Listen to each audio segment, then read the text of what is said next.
So now what we need to do is that we need to pass this response from here all the way down to the render template to the rates.html template. So how can we do that? How can we pass this response to the template, to the rates HTML in order to display the data here? Well, to do that, first of all, we need to convert the response here, response, into JSON. So I'm going to say response.json, and then I'm going to store this in a variable called response.json, response underscore JSON, which is going to be equal to response.json.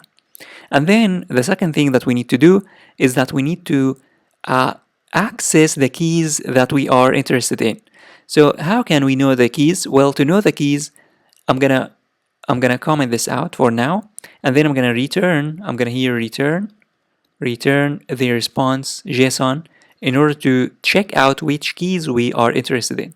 So let me here refresh one more time, and now it's going to display the keys. As you can see, the keys that we have are privacy and rates, and also at the end we have target, terms, and success.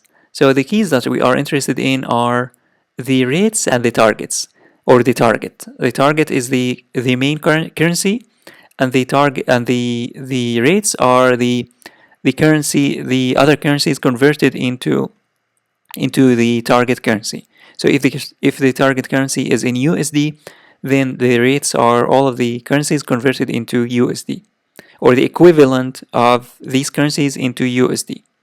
So we need to access the rates and we need to access the target. How can we do that?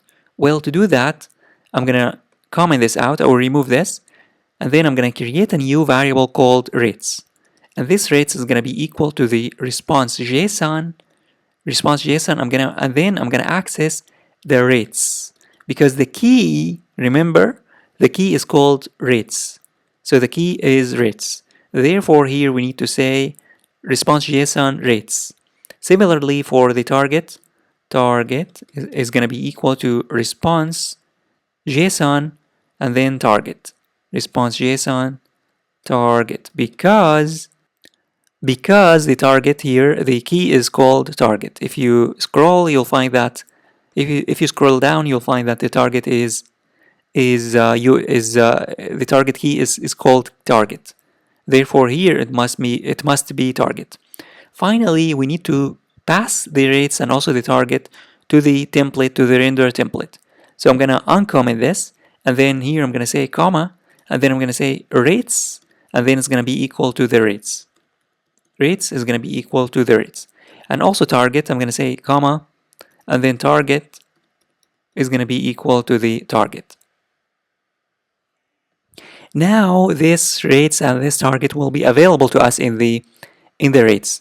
In here, the rates.html. So for example, here if I remove this cryptocurrency, or even here if I say double curly braces, and then if I say target, it's going to display the target currency. If I save now, and then if I refresh, guess what?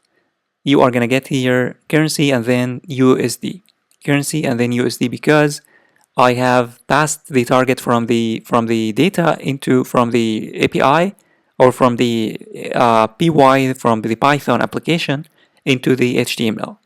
And for the rates, we cannot display the rates like this here, because the rates is unlike the target.